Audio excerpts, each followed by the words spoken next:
What's up, guys? Hope y'all are doing well today. Man, it's been a few days. I uploaded quite a few videos last week. I uploaded all of them on Friday. There was the reaction to Steven Crowder and Black and White on the Gray issues that he did with those black barbers, I think in Dallas. I uploaded a bunch of videos on Friday. I did that reaction to Nick Fuentes and Dave Smith's interview, only the first part of it. That interview was like 3.5 hours, so I didn't get a chance to go through all of it. But man, today we got a big one. Today we got a big reaction coming up for you guys today. I hope you guys are excited. Today, it's always fun to react to Piers Morgan because you're always going to get a laugh. You're always going to get a clip. Piers Morgan Uncensored. A lot of it is slop. A lot of it's just narrative, but it is pretty entertaining. I will give the guy credit. It is pretty entertaining. And every once in a while, you do get a banger. A lot of his guests are just idiots and propagandists, but a lot of these people are actually pretty entertaining to listen to. So today I'm going to be reacting to this one that he posted, this panel that he posted from a couple hours ago. And basically it's Destiny talking to a bunch of Israel shills and them trying to basically argue in favor of Trump getting a Nobel Peace Prize, apparently. Of course. And you guys already know this, but I've been very critical of Trump since he took office for various reasons. And I will give him credit where it's due. He did get the ceasefire with Israel in place. The 20-point plan, though, is not like a real, it's not like an agreement with legal backing that officially ends the war where both sides have to agree to it. That's not what the 20-point plan is. It's more of a framework that's used kind of as a template for how the ceasefire is going to be negotiated, what each side is expected to do. So there's a lot of issues and there's a lot of gaps in the 20-point plan. And I think what we're seeing here with Trump going to the Middle East, giving speeches to the Knesset, it's all very self-aggrandizing. It's all very premature. And of course, all of his shills in the media are going to come up here and talk about the ceasefire's over. Trump deserves a Nobel Peace Prize. Dude, Israel is in the middle of cutting aid to Gaza. They're in the middle of cutting aid to Gaza in half from 600 to 300 trucks a day because Hamas hasn't given over 24 deceased hostages. And we're all singing Trump's praises, talking about how the war is over. Dude, they're in the middle of cutting aid. It's the beginning of phase one. We haven't even reached phase two, and people are talking about how Trump deserves a Nobel Peace Prize. It's insane. The way these people will just ride Trump's nutsack until his nuts fall off, it's crazy. These Trump ball-sucking influencers are the most disgusting people. I'm sorry for all the evocative language. Let me roll it back. Let me be a little bit more professional. All of these Trump influencers, these right-wing media influencers, I can't stand these people. They're so shameless. So today we're going to be reacting to them. We're going to be reacting to Officer Tatum. I like to call him Officer 7,000. So that's what we're going to call him from now on, Officer $7,000, because all he does is ball wash Benjamin Netanyahu. And then we're going to be talking about Emily Austin. This is another one of the Trump surrogates who constantly capes for Trump, constantly capes for the Republican Party, constantly capes for Israel. She's a Jew. She's a young woman. She's Jewish, very attractive in her defense, but she's a young woman. She's Jewish. She used to do, she used to interview athletes like NBA players and whatnot, and now she's into politics. But apparently this woman, in fact, let me put her on the screen real quick here. Let me pull up the image. Let's just get right to it. Let me transition screens here. Hold on. Why did that happen? Hold on. There we go. All right. So this is who we're going to be talking about. This woman right here with the blonde lady, the white blonde lady. She's actually Jewish, but I mean, she still looks white. But this lady right here, this lady apparently, I mean, she's clicked in with AIPAC and the Israel lobby, but what's funny about her is her management company is owned by Casey Wasserman, And Casey Wasserman was friends with Jeffrey Epstein, and he's a huge pro-Israel lobbyist guy. He's a big donor to the Democrat Party. The guy Casey Wasserman, who's also a Jew, who was friends with Epstein, there's photos of them together and everything, manages her speaking engagements, her booking fees, which is the reason why she gets to speak at events like CPAC and all these other Zionist shill conferences and whatnot. So the management company behind this lady is owned by a guy who was friends with Jeffrey Epstein. So that tells you basically everything you need to know. And that's what Max Blumenthal has said. All right. And I don't know if you guys trust Max Blumenthal, but this information is also public. You can go look it up. But anyways, these two people just know Officer $7,000. No, we'll call him Officer Shekels. Officer Shekels and Emily Austin, these two people, just know they are funded by pro-Israel donors. So just keep that in mind and take everything they say with a grain of salt. But enough of me, enough of my rambling. Let me make sure that OBS is picking up the audio from the video, because I don't want to record this whole video and do this whole stream, and it's not even picking up any audio. So let me double check this, see if it's working. The Nobel Prize called me and said that I'm accepting this in honor of you because you really deserved it. Yeah, we're good to go. All right. Relationship with the Israeli prime minister. All right, let's do it. That no other president has in decades. I have an idea. Mr. President, why don't you give him a pardon? Of course. I think Trump addressing the Knesset just proves how absurd this whole conversation is. He bragged about moving the U.S. embassy to Jerusalem. He rewarded Israel's illegal annexation. He praised Miriam Edelson while also calling her Israel first. It seems to me the MAGA base.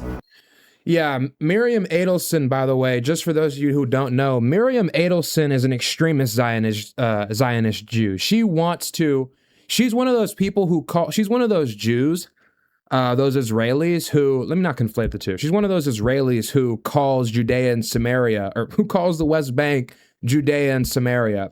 Anytime you hear somebody say the West Bank is Judea and Samaria, that person is a nut. That person is an ethno-nationalist, ethno-supremacist, greater Israel, all the rest of it. Is increasingly anti-Israel. We see that with Tucker Carlson, with Candace Owens and others. What's that about? Well, let me correct you on that. I don't think it's anti-Israel. A lot of it's anti-Semitic. I mean, people are losing their minds. We're talking about giving the Nobel Peace Prize, hopefully, to a guy who is declaring war on his own cities. Stephanie, you won. You have Trump during. I don't know if I trust Tucker Carlson. He gives me a bad feeling. He gives me a very bad vibe. Like, it's weird because Tucker Carlson will say one thing. Tucker Carlson, first off, his whole demeanor is off to me. That's number one. It's just a very strange demeanor. It seems fake. It seems synthetic. He went from being a country club Republican to like a white nationalist, white identitarian almost, Christian nationalist, populist in like the span of 5 to 10 years. So I just find his whole development, his whole arc, very suspicious. He's very synthetic, his mannerisms. But what's weird about Tucker Carlson is he'll go from saying we need to deracialize things, we shouldn't identify with race, we shouldn't, that whole thing. He does that whole liberal, we should reject identity politics. But then he says things like Europe is having its civilization erased.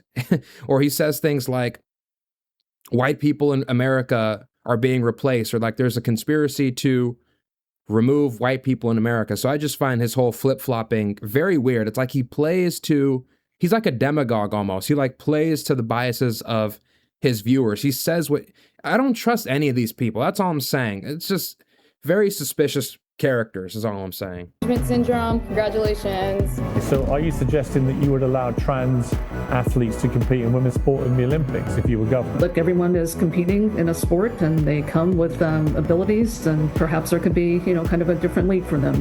I think we may just have seen another California Democrat candidate torpedo their campaign for governor. I mean, extraordinary.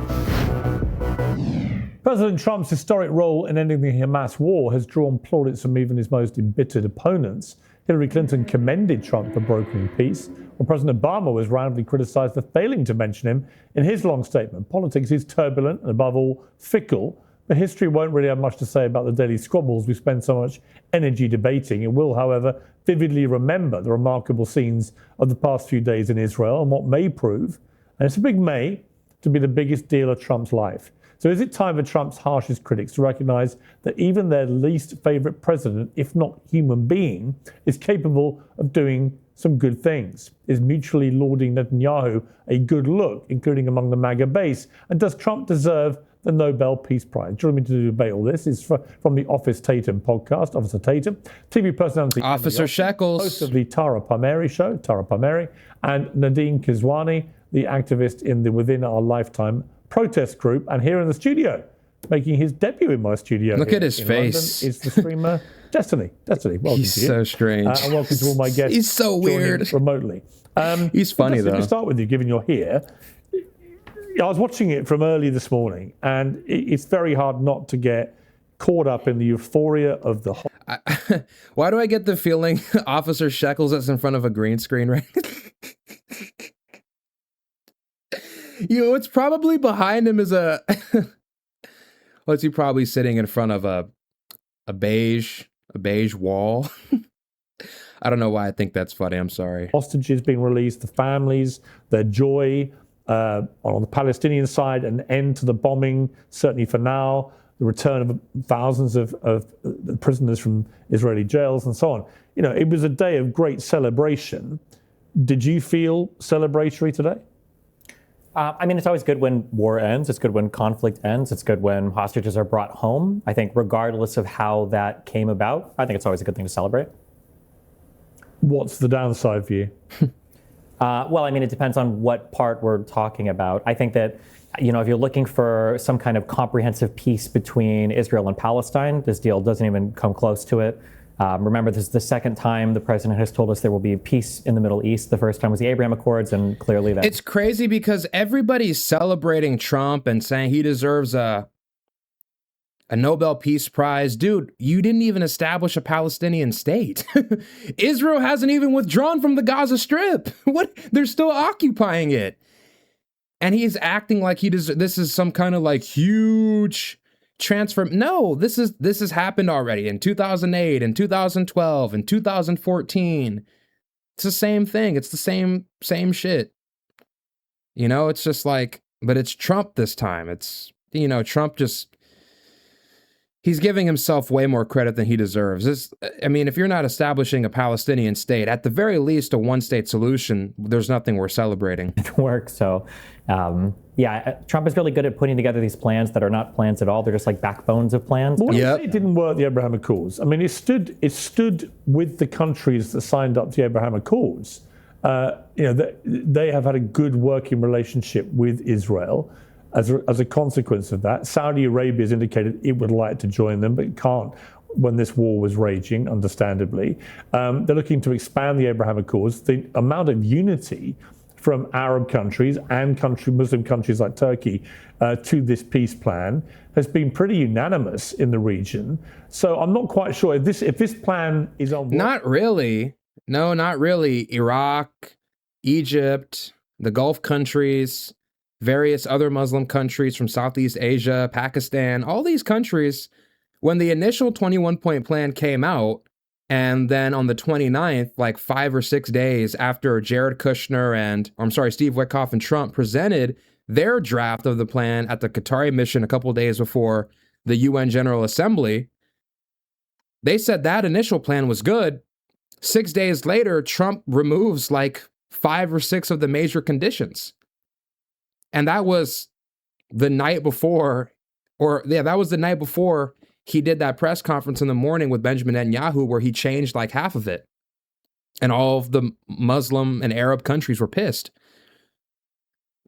Like the Arab and Muslim countries wanted Hamas to have some kind of governing role, albeit a limited one, in Gaza while the withdrawal was taking place. And then once Israel had completely withdrawn, then they would have them disarm. Trump is saying you have to disarm immediately up front, which is completely different from what they had said. You know, they're among various other things.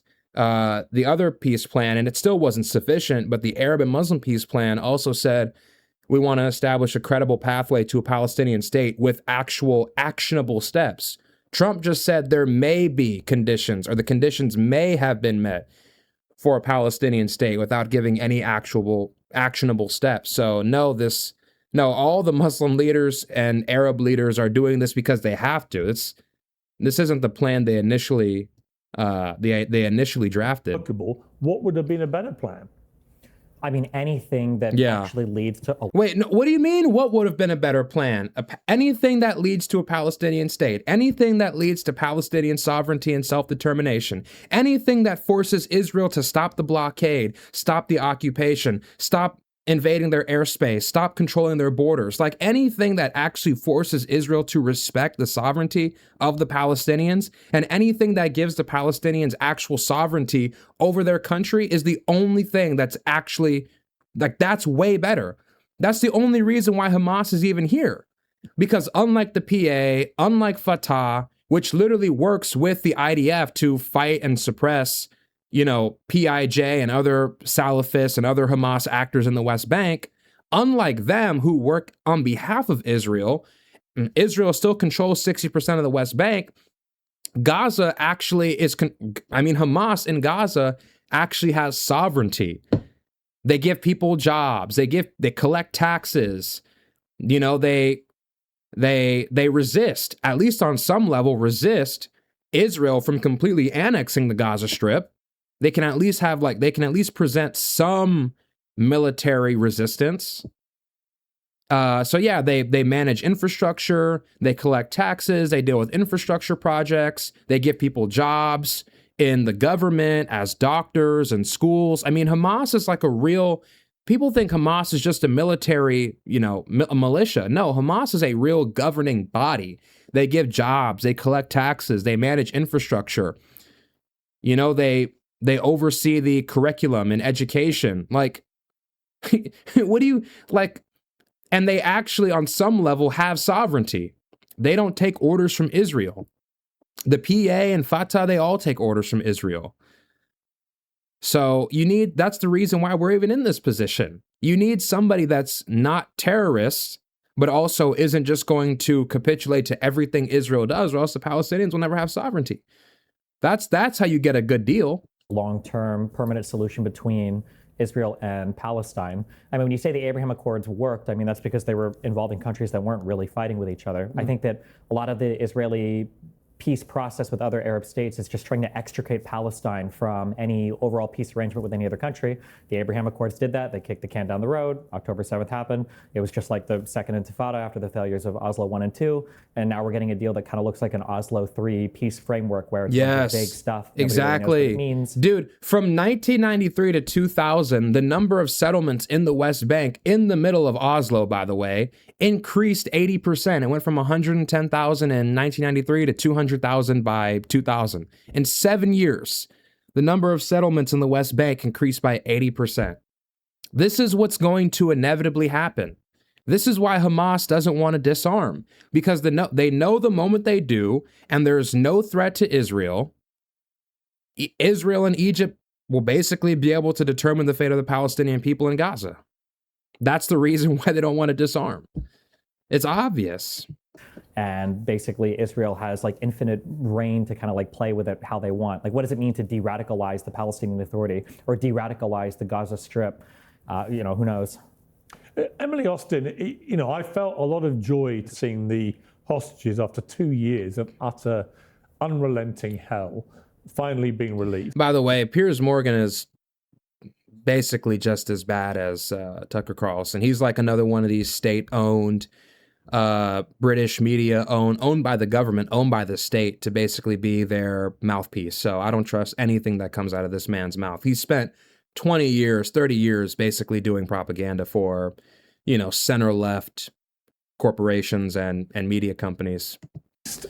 20 of them back to their families, and the scenes with the reunion with their families, incredibly moving. I defy anyone with a heart to not be moved by it. Why is he talking about only the Israeli hostages? That's what I find so weird. What about the thousands and thousands of Palestinians who were in jail who got to reunite with their families? Why don't they ever talk about why do we only ever humanize the Jews or the Israelis and never humanize the Palestinians and the Muslims? I find that so weird. It's like one of those subtle narratives that they try to like slip in there. It's like a subtle way of like subconsciously changing how you perceive these people. And I also found the scenes of jubilation amongst the Palestinians and seeing families. You know what? I take back what I said. I apologize. Never mind. Families returning, albeit back to their bombarded homes, with at least the hope now of being able to rebuild their lives, hopefully. You know, all of that I found very euphoric.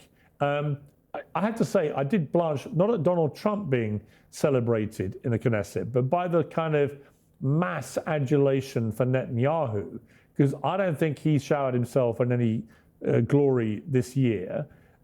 Explain why you think I'm wrong. Because you're paid. Well, honestly, I always say my fight as an American Jew is to make sure that Israel and Jews are safe and there's not all this false information going around in America. My job as an American Jew is to make Israel and Jews are safe. You can't make this shit up. My job as an American Jew is to make sure Israel and Jews are safe. Let's play that back one more time. You can't make it. You can't make these things up. Well, honestly, I always say my fight as an American Jew is to make sure that Israel and Jews are safe and there's... My fight as an American Jew is to make sure Israel and Jews are safe. Not America, not the American people, but Israel and Jews. Not white people, black people, Hispanic people, America, not the country, Israel and Jews. Come on, man. Come on. Why you gotta play right into the stereotypes? Damn it. Damn. Every time. Every time. Ah, Lord. Not all this false information going around in America. But needless to say, you are the false information. You're the false information. You're the propagandist. You are the false information, the embodiment of false information. It's very torn between supporting Netanyahu or not. There's a joke that Israelis support Trump more than they support their own prime minister, which right now definitely feels that way in Israel.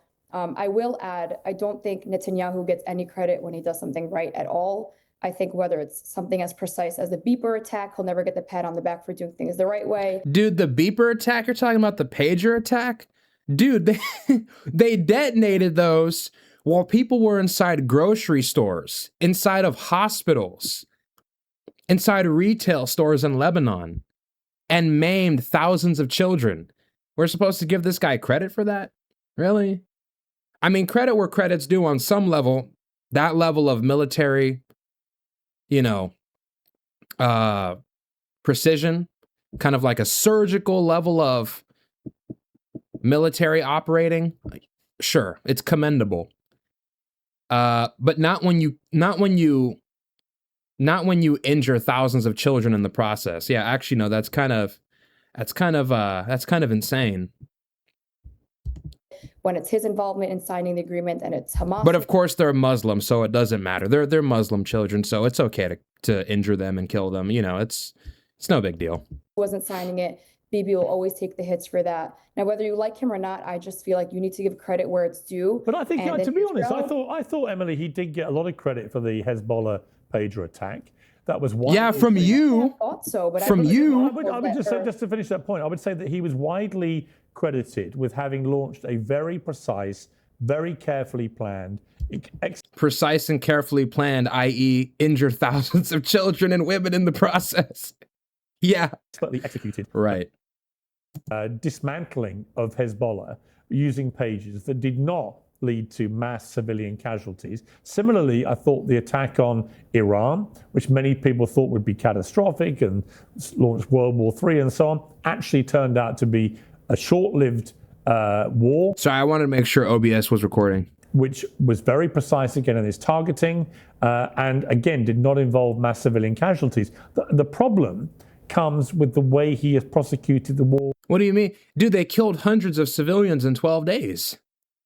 Almost 1,000, I think. How many did they kill? It was like between 500 and 1,000. I know that. They killed between 500 and 1,000 civilians in Iran in 12 days. So, you guys, you make of that what you will. But I mean, you know, people's perception of what what's considered a lot of casualties is, I guess, counted in dog numbers in the Middle East. In Gaza, which has been to do none of those things, to be not remotely surgical, but to be, in many people's eyes, utterly indiscriminate, leveling 80% of Gaza to the point of total destruction, killing 70,000 people, including many tens of more than that. Thousands of civilians, including over 20,000 kids. It seems to be a completely... They've killed more than the official numbers right now are 67,869. In the middle of a ceasefire, there's still thousands of people, thousands of deceased who they haven't added to the official tally yet. So it's going to come out to more than 70,000. Different way of waging war against your enemy to the way that he is rightly, in my opinion. I mean, dude, didn't Lancet have it at like over 200,000? Dude, they've killed more than 70,000. Due credit for the way he dealt with Iran and Hezbollah. Yeah, I'm a numbers girl. I like to think not emotionally, but with facts. And no, you don't. I recently found something really interesting, and I'd love to hear your opinion on it. According to UNRWA's numbers, which I'm reluctant to trust to begin with, according to them, 73,000 structures were destroyed, right?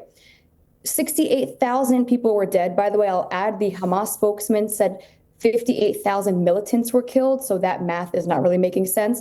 But what? Where are you getting these numbers? What? That's complete bullshit. Interesting, and I'd love to hear your opinion on it. According to UNRWA's numbers, which I'm reluctant to trust to begin with. Okay, why are you citing them then? According to them, 73,000 structures were destroyed, right? 68,000 people were dead. By the way, I'll add the Hamas spokesman said 58,000 militants were killed, so that math is not really making sense. But per UNRWA numbers, if that is in fact true and there were 73,000 structures destroyed and 68,000 people dead, then their ratio of structure to person, I'm talking buildings, was less than one person. It's 0.9 people per structure. Emily, wait. I don't believe that. 73,000. How are you getting these numbers? What's the methodology for any of this? What is considered a building? What 73,000 buildings? 68,000 casualties? Less than one person per building? I don't buy this. I have to double check that. That sounds insane. Because the way they tally the buildings means a lot. You've seen the pictures. You've seen, I mean, look, one of my biggest bugbears about this is Netanyahu refusing to this day to allow international journalists to operate freely in Gaza to verify what's been going on there. But we've all seen the very few aerial shots that have come out in the last few weeks and months, and they've been utterly devastating. You know, this idea there's just a few structures or one for one and so on, it's for the birds. They have leveled 3/4 of Gaza. More. Piers, I can't deny the facts. I saw the videos of Gaza. Anyone who's denying that it's inhabitable is lying to you. However, I will add that when... You mean uninhabitable? This bitch is so dumb. Hamas has done a phenomenal job since 2005, embedding themselves into civilian infrastructure, into schools, into nurseries, into hospitals. Al-Shifa Hospital is a... It's because the IDF will blow your whole city up if you don't. That's why. That's why. That's the reason why those tunnels are there to begin with. The only reason those tunnels even exist to begin with is because of the blockade. It's because they control their airspace. It's because they control their borders. If you don't have those tunnels, you can't get aid in. You can't get food in. You can't get medicine in. You can't get anything in the Gaza Strip. I mean, guns too. You can't get anything in the Gaza Strip without those tunnels. They're there for the literally because Israel won't let anything in. What is she talking about? They've embedded themselves in they've embedded themselves in civilian areas. Dude, do you know how small that place is? That place is tiny. That place is like 1/100th of the size of Israel. Where else are you going to put your stuff? You're going to have a capital city? This whole thing doesn't make any sense. There's 2 million people who live there. How are you supposed to hide correctly? How exactly is that supposed to be done? These people say anything. It's insanity. done a phenomenal job since 2005, embedding She's so bad at propaganda. It's incredible. themselves into civilian infrastructure, into schools, into Israel did the same thing during that 12-day war. We all remember how Israel had their headquarters for the Ministry of Defense like underneath a bank where people were working. Nurseries, into hospitals. Al-Shifa Hospital was a Hamas HQ, for God's sake. They don't really leave Israel with much of a choice. Listen, I know you're critical of Netanyahu, but I've yet to hear... Yeah, because if you don't... Wait, no, it's underground. It's deep underground, one. But number two, if you just have yourself in the middle of nowhere, they're going to kill you. You're going to expose... This is craziness. And even then, that doesn't serve as an excuse. We all know that. We all know the international rules, the international law. You cannot blow up any of these hospitals or wherever any of these, emergency operations are being conducted to actually save people, because it sets the precedent that you can kill people. You're not even supposed to kill combatants while they're being operated on, but it sets the precedent that you can just kill people. You can just attack hospitals. Anyone give me a better answer than if they were in your shoes and you were fighting a military that has fully embedded themselves into infrastructure that belongs to civilians? Do you now lose a war and surrender because they've made it really, really difficult to attack? I'll tell you what Israel has done. They've also attacked tens of thousands of buildings with no confirmed evidence. Tens of thousands. It's all documented, every single one, where none of them were being occupied by Hamas or there was any kind of command and control. The engineers building is one of them. They killed 100 people, 109 people, most of them women and children, in one airstrike. In one airstrike, collapsed a whole building. No Hamas, no military operations conducted. How many of those do you think they did in the span of 2 years? Thousands. These people will blow up anything, kill anybody. That's why they're not letting anybody in. And then blame Hamas. They've done them the courtesy of dropping leaflets. This just doesn't reflect the reality on the ground. It just doesn't. Every single time they're going to make a strike, which, by the way, I'll add, no other military will ever do that in any form of war. They have let aid in despite people denying that. That's a fact. They've let tons of food and aid in. Again, no other military will ever do that. Well, they waged a 3-month... Well, hang on. They waged a 3-month illegal blockade of food and aid in February this year, which was a breach of all conventions and is, in my opinion, was a war crime. I mean, I think a lot of stuff... Before those 3 months blockade, they allowed enough aid in to last them. Well, you know what? It should never have happened. It was that you cannot do that. Why is it Israel's responsibility to feed them to begin with if they're in a war? Because half of the people there are fucking children. And you control anything that goes in.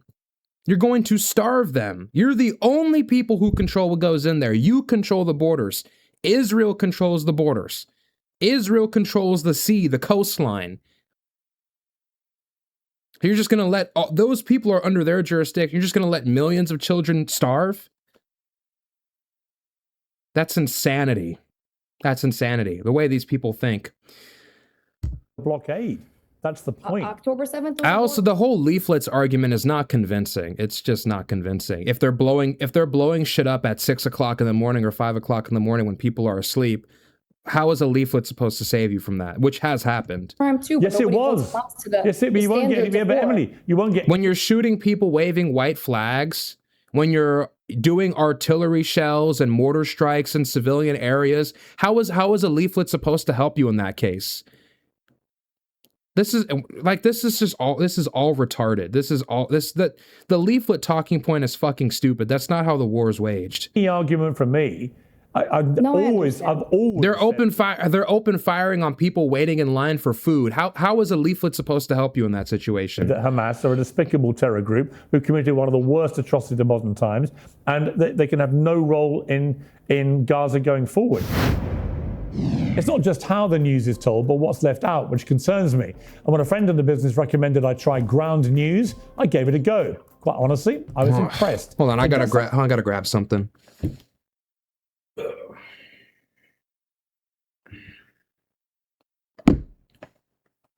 All right. something brilliant, which most news platforms are afraid to do. It's an app and a website that lines up coverage of the same story from across the spectrum. Left, right, international. We're not watching this, Piers. Nobody cares. Just like my see what. All right.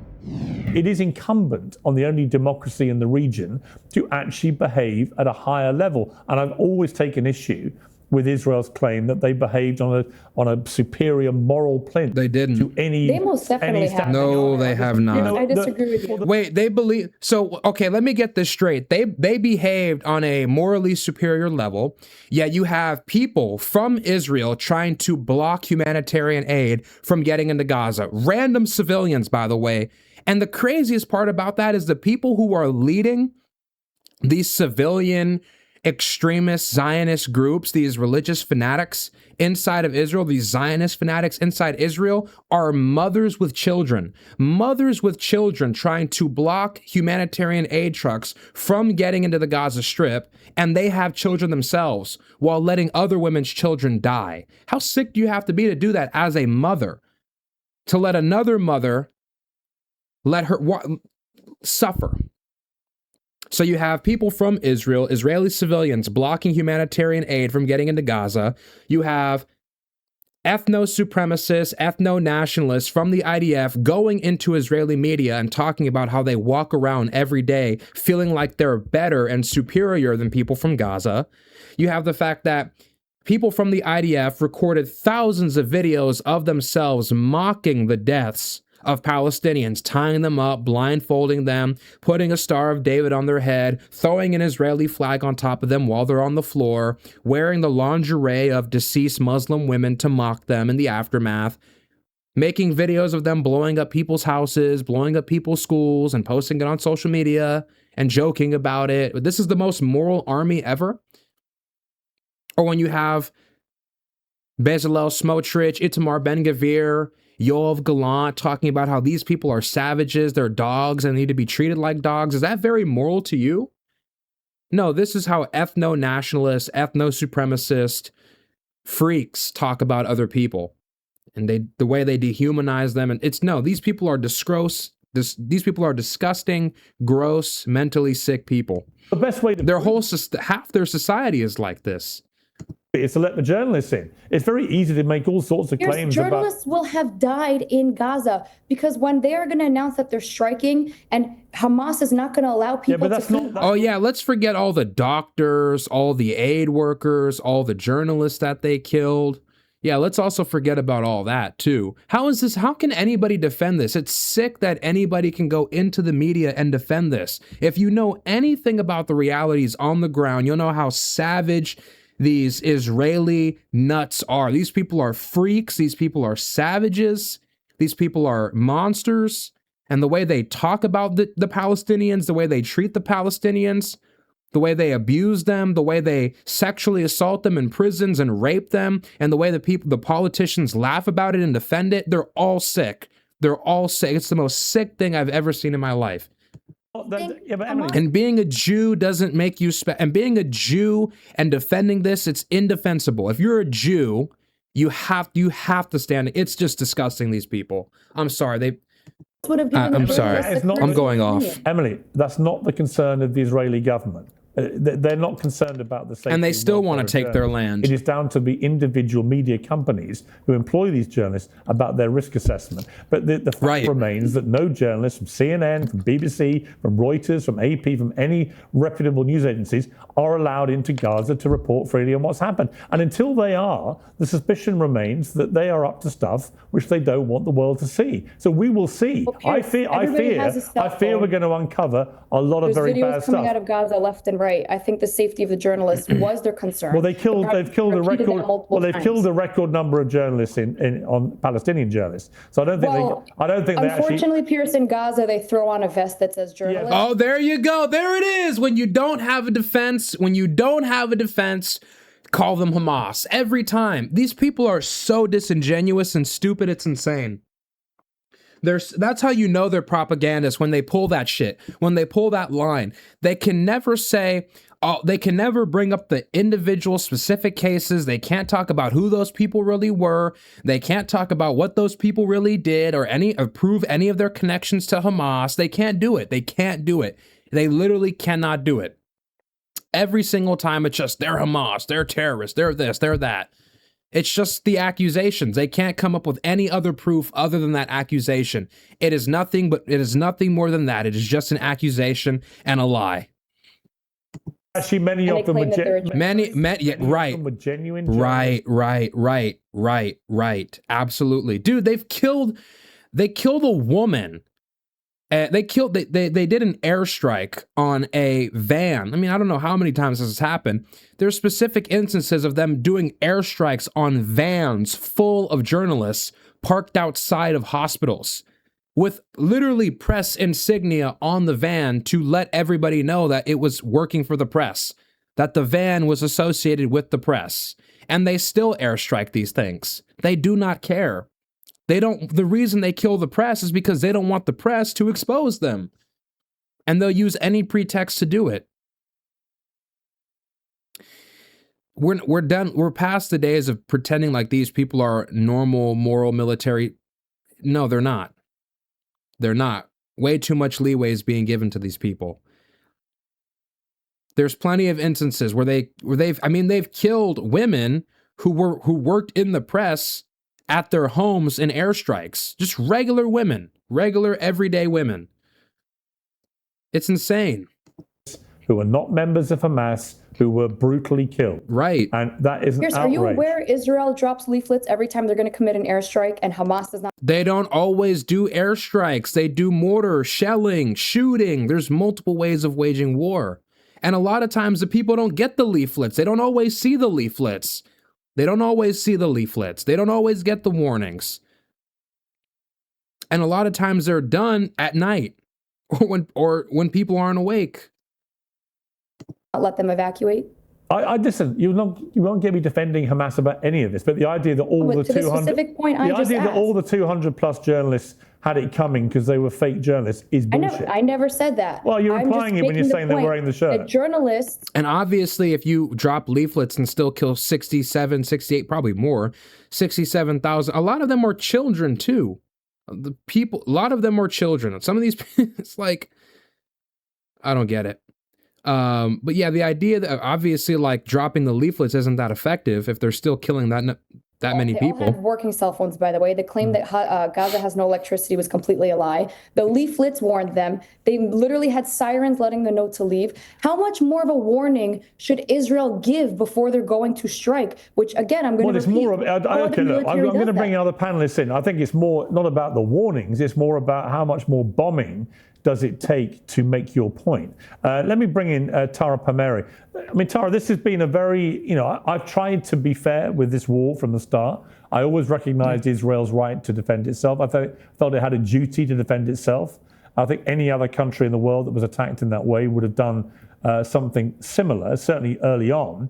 It's the scale of what happened, particularly this year, to me became increasingly indefensible. When you start blockading and starving a civilian population in the way that Israel was doing, when you just carry on just relentless bombardment and destroying most of Gaza, when you're not achieving your aims of hostage release or defeating Hamas, none of this made any sense to me. The defense minister already said he didn't want to do a hostage release. And when you have people like Smodrich and Ben-Gvir on the Israeli government, openly talking about ethnic cleansing, kicking all the Palestinians out and taking the land, I began to feel that the mission creep was changing very, very fast. That's why I'm so thrilled that we got to where we did today, really, unexpectedly. But what is your overview about this war? I agree with you. If there was nothing to hide, then why not let international journalists in? I mean, international journalists have covered every war. They're covering the war in Ukraine, Iraq, Afghanistan. They take risks, they die. But that is the way that people find out what is actually happening on the ground there. The fact that you couldn't get aid, the blockades, people traveling for miles, for days, for just like chickpeas. I interviewed a father in Gaza that was traveling for days for that. It's just so inhumane that it's hard to even remember the start of the war, why this even started, which was an incredible aggression, horrible act of Hamas, just attacking Israel brutally, stealing hostages and killing them. Always got to bring that. Always has to come back to that, right? But then when you get into the atrocities against the Palestinian people and how many children have died, you've really lost the plot in so many ways. And then, there are some of these videos where you see Benjamin Netanyahu sort of like berating these creators that are pro Israel, and they're saying you really have to protect us more in the press. You have to be pushing our side more and more. You realize it's really become a propaganda game. Really? Look at these two. Look at these two. $7,000, man. How rich do you think these two people are because of all the shekels they're getting? Rolling in cash. That's the reason why Officer Shekels has that view behind him, if it's real. It's because of all that propaganda money. In a way, and Israel lost. I mean, the rest of the world is condemning them for war crimes. UN organizations saying it's a genocide. It's a wonderful day that the hostages have been. Calm down, Officer Shekels. Calm down. It's an amazing day. It's an amazing celebration. But I do think that, we can't look at Netanyahu as some sort of hero in all of this. No. We have to understand that this is a breaking point. We could, I think. I mean, dude, at this point, why is Netanyahu not being treated the same way we treated Bashar al-Assad? He's basically in that category of political leaders at this point. He should be treated that way. It's insane. One of my biggest problems with the way, on both sides I've had this, right? So early on when I was defending Israel's right to defend itself, I had a lot of extremists on the Palestinian side saying I was a pro-Zionist monster and so on. And then this year, I've had the complete reverse, where I've had very extreme Zionists who have come for me in big numbers.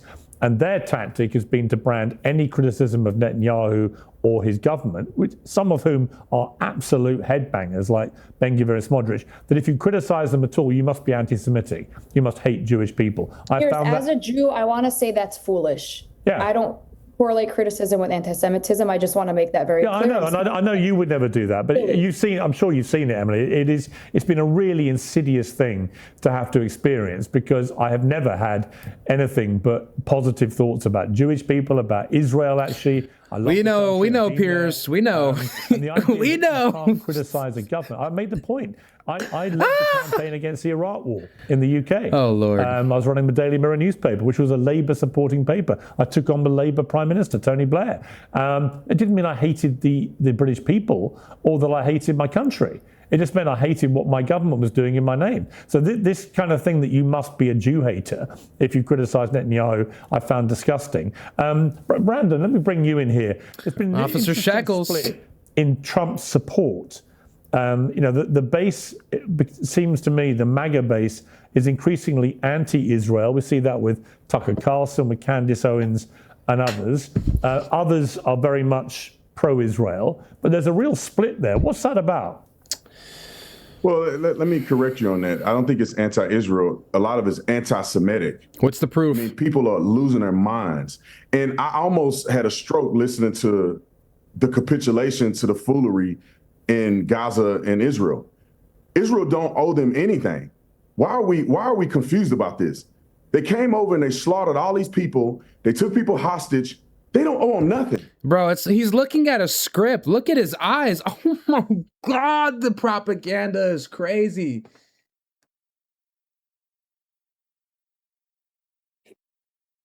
This guy is such a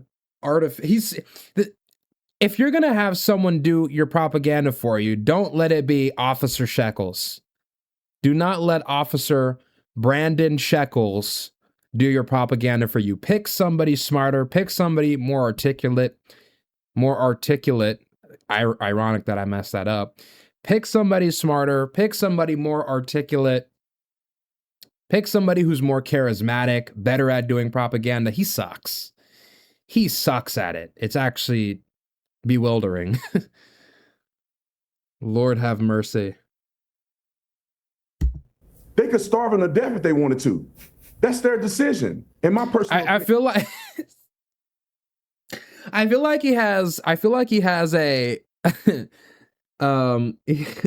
he has like a computer in front of him with like a Google Doc of all his bullet points. Okay, I gotta hit that, and let me make sure I get it in this order. If I say that in order, or he has somebody in front of him like showing it to him. Because they're reasonable, they send out leaflets. Oh my God. And the lies about the media, they don't allow journalists in. Where's all this propaganda coming from? They don't allow them I see in. videos of kids. I see buildings coming down. Where's all this coming from? They don't allow it. Listen, but you're the propaganda. They don't allow journalists. You're the propaganda. This dude was doing puff pieces for Benjamin Netanyahu, a month ago. Asking him softball questions, doing no pushback. Dude, he's owned. He's owned. No, but unless you are a friendly journalist embedded with the IDF, you're not allowed in. It's inconsequential because it's not though, is it? Because how do we know the truth? I believe it's inconsequential. You know the truth. You see the propaganda coming out of Gaza. You see, and then journalists get killed and people are complaining. Propaganda is not true. And people complain. I see propaganda on all sides, and in my experience of propaganda in war, the only way. The truth? The only way to counter propaganda from all sides in a war, because it comes from all sides, the only way is to allow independent journalists to do their jobs. They don't do their job in America. So they lie every day in America. So I don't really care about that. At the end of the day, we will see now that the war is over. Let's talk about people getting $7,000 a post. Let me finish, to lie. young lady. Let me finish. And I will give you a chance to speak. Let me finish, young lady, please. No, let her cook. Let her cook. I'm waiting for it to get real. Today's show is sponsored by Oxford Natural, makers of the Optimum. Oh my God, with the ads. Anymore, Piers. And so what I'm saying is that I think it's inconsequential. I think people are jumping. They don't have to feed these people. They could have starved them to death if they wanted to. Okay, what is that supposed to mean? What is that supposed to mean? Is that supposed to be a good thing? Be a war crime. They were you could say it's a war crime anyway. Who cares? I'm not saying they came over there and killed all these innocent people in Israel. Yeah, but Brandon, it would be a war crime. You could say it doesn't matter. They killed all these people. It does matter. Hamas is embedding. Hamas is embedding themselves in the population. Yeah. Dude, it looks like, I swear to God, he's got to be reading off of a script. There's no way. There's no way he's not reading off of a script. Look at his eyes. He's looking at something in the distance, or he's looking at something like to his left, I guess. He's not looking at the camera. This is insane. Hamas are disgusting. Hamas are disgusting, and they commit endless war crimes. What do you expect them to do, Piers? Yeah, but does he not know where, or does he not know where his camera is? Yeah, this guy is so dumb.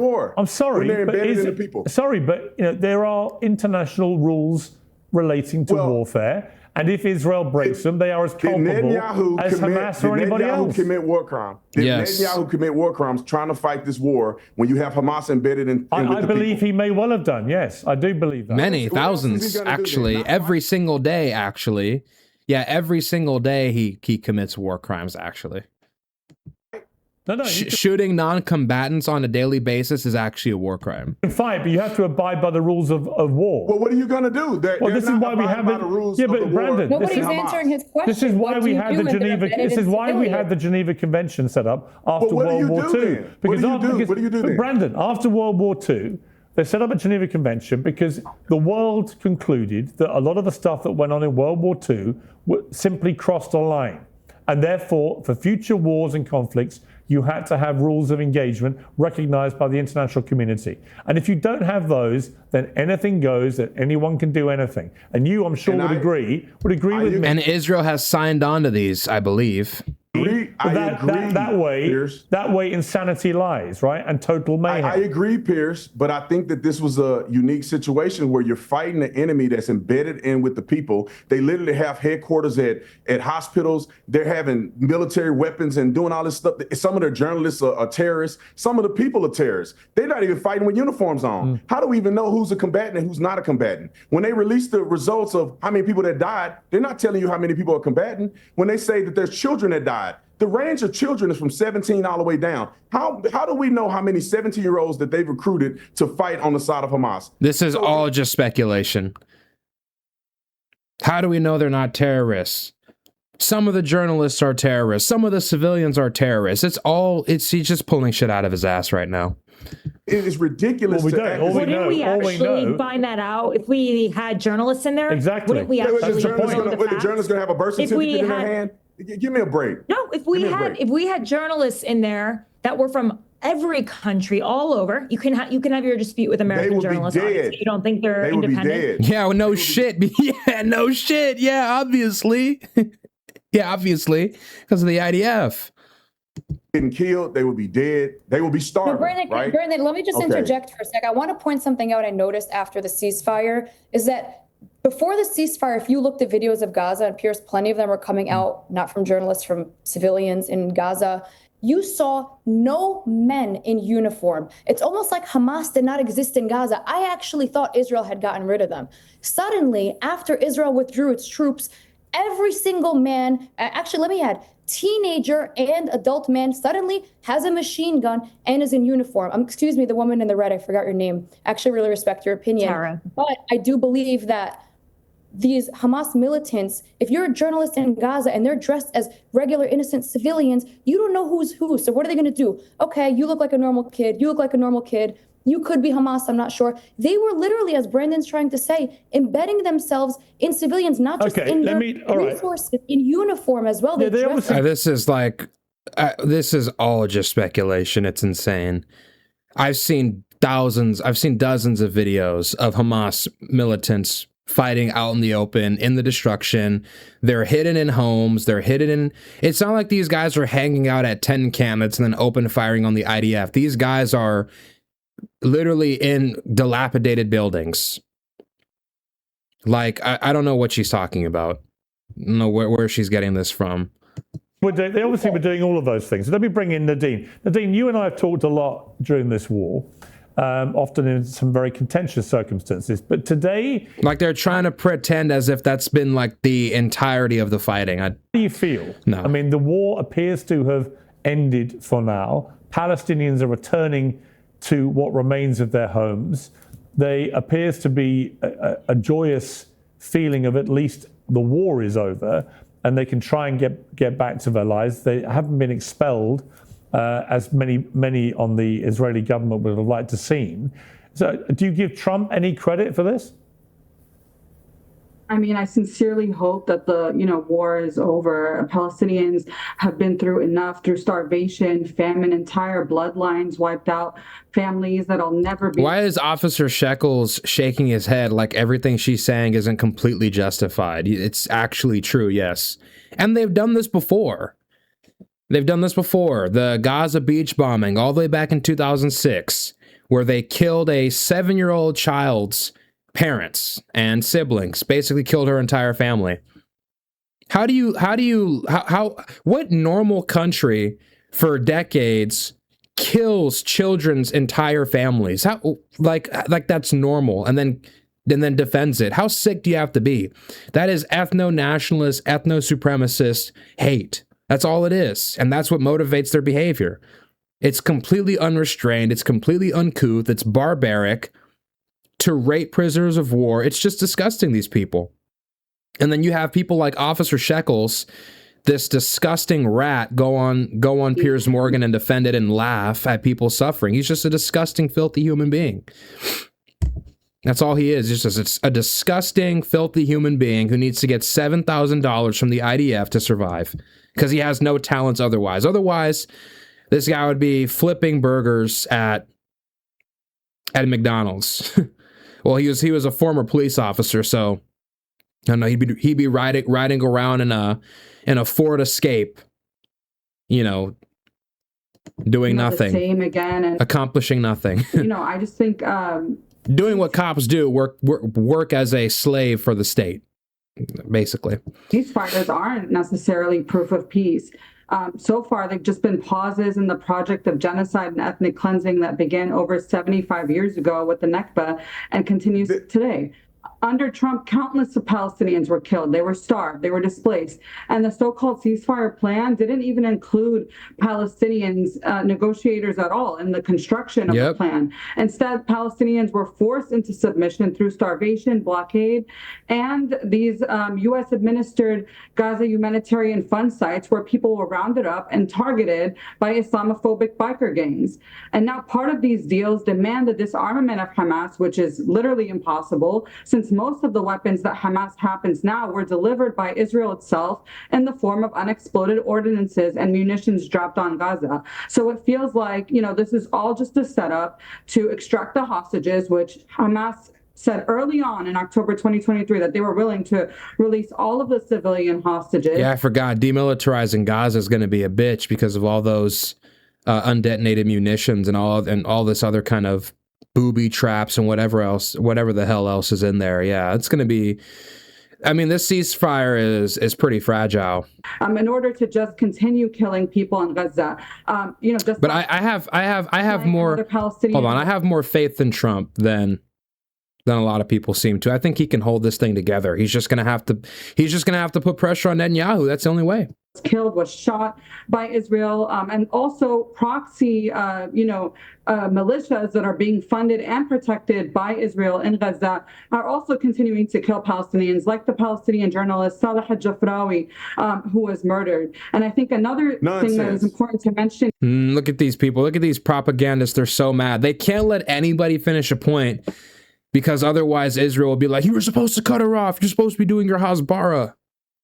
You can't let her speak. You can't let her say the truth.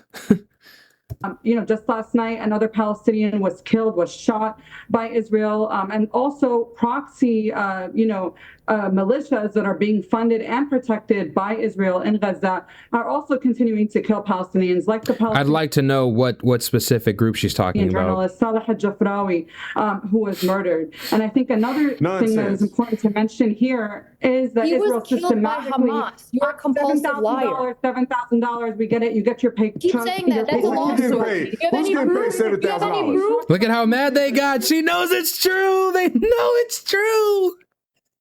It's because they know it's true. That's a lawsuit. That's a lawsuit.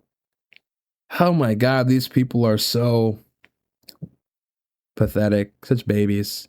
Let her cook though. Keep going. He was killed by Hamas. Yeah, of course you think that. Of course you'd say that. Don't believe anything that comes out of their mouth. I don't believe a word that comes out of Officer Shekels or Israel Austin. Hey, who's getting paid $7,000? Who's getting paid? Hold on, Officer Shekels and Israel Austin. Hold on. Who's getting paid? Mention that Israel systematically destroyed more hospitals, schools, water and sanitation systems, power plants, and other essential infrastructure right before withdrawing from Gaza, leaving the headquarters. Okay, don't all talk at once. Nadine, let me ask you a question. Out of interest, what should Israel have done on October the 8th by way of responding to the worst terror attack of modern times? What should Palestinians have done to respond? That wasn't my question. Constant killing. That wasn't my question. What should Israel have done? Is she your lawyer? I'm not sure why she's continuously interrupting me. I know you get $7,000 to sit here and spew propaganda, but that's not going to work. Nadine, aren't you a lawyer? Don't you know what defamation is? Oh my God. Now they're trying to derail the conversation because otherwise they won't get that $7,000 check. You have to derail. You have to derail the conversation if you're getting $7,000. You have to. Let me show you guys this image from earlier that I saw. This was so funny to me. Hold on, this is pretty funny. This is from Twitter. Look at this. It's AI, but it's funny. Let's see if it'll focus. I guess not. Damn it. Let me see if that'll work. Oh, for fuck's sake. Let me see if I can lower the brightness on it. Yeah, that'll work. There we go. You see that? Look at that. $7,000 a post, baby. $7,000 a post. No, but the fact that they have to derail, they have to constantly interrupt, because if you start saying things that are true, if you start saying things that counter their narrative, it prevents you from doing the Hasbara. It prevents you from pushing the propaganda because you're counter pushing the propaganda. So they have to derail. They have to cut you off. They have to speak over you. It's the only way. I mean, that's all these people will ever be. They'll just be tools for Zionists. Have any proof that I have ever gotten one penny from Israel? Or Israeli No, if you're going to make an accusation, back it up with facts. Do you have one receipt that I've received $1 from Israel, or are you just yapping at it? You work for Casey Westerman. That's enough. Look at her face, Jesus. To his question right now. I know you Nadine, I think it's a fair. Hang on. It's a fair question, Nadine. You made an allegation against Emily that she's taken money to talk up for Israel. Do you have any proof of that? This is widely reported, and I would like to actually focus on the question that you talked about in regards to I want to focus on the allegation. At the end of the day, I don't. Well, just for the record, Emily, have you accepted? Have you been paid, Emily, to talk up No. Yes. Yes, you have. Okay, so yes, you have. Yes, you have. Yes, you have. Don't lie to us. We know who your management is. Matter of fact, let me see if I can pull it up.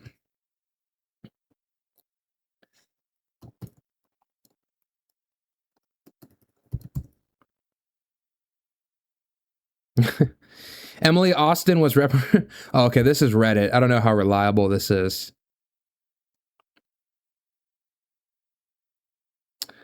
It's probably, is there anything in the news about this? Typical.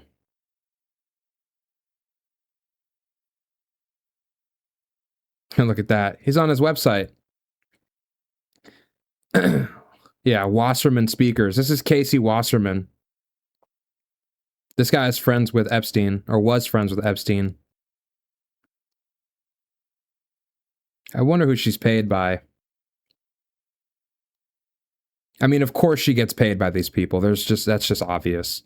Emily Austin is represented by Casey Wasserman, a top pro-Israel fundraiser for the Democratic Party. So obviously they're paying her, like, no shit, to go out here and do this Hasbara. Like, that's just obvious. Like, obviously, I mean, how else does she make a living? Oh,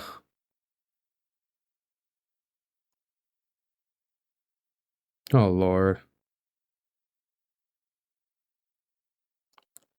She low-key gets hella engagement on Instagram.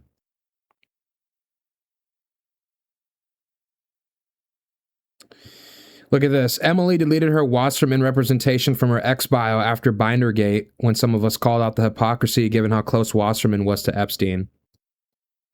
You can see she still had a representation listed in her bio in this screenshot from February 27, 2025. The day the hyper-redacted human trafficking binders were released. You can even see I was concurrently in an Epstein's list, X space, when I took the screenshot and Emily was a speaker. And as you can see in the second photo, her representation doesn't appear in her bio. So this is from earlier. Or is this afterwards?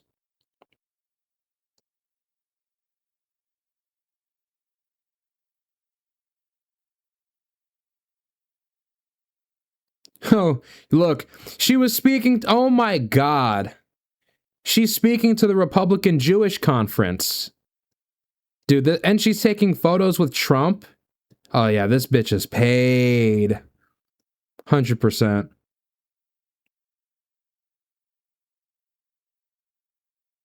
Insane. Anyways, you guys get the idea. You guys are smart enough to put that together. So she's obviously a shill. Clarified that. Nadine, answer my question though. What should Israel, not the Palestinians, what should Israel have done after this appalling terror attack? think the only way that there can be peace in the Holy Land is through accountability and through justice, not through genocide. By committing this genocide, Israel hasn't. Yeah, but I'm talking about the attempted genocide that Hamas waged. So let's talk about that first, right? What should attempted genocide? Piers, what are you talking about? That's what I'm saying. Piers doesn't believe in anything. What is the attempted genocide he's referring to? Following the mass murder of 1,200 of its people, the wounding and maiming of 7,000 more, and the kidnapping of over 250, including Holocaust. But we're not going to talk about the Hannibal Directive. We're not going to talk about how the Israeli army stood down. We're not going to talk about how Israel got a warning a week in advance from Egypt. We're just not going to talk about any of that. Or how they took several hours to respond because they wanted this to be a pretext to go into Gaza. Huh. Interesting. Convenient. What should Israel have done? What would have been the proportionate correct response by Israel after that attack?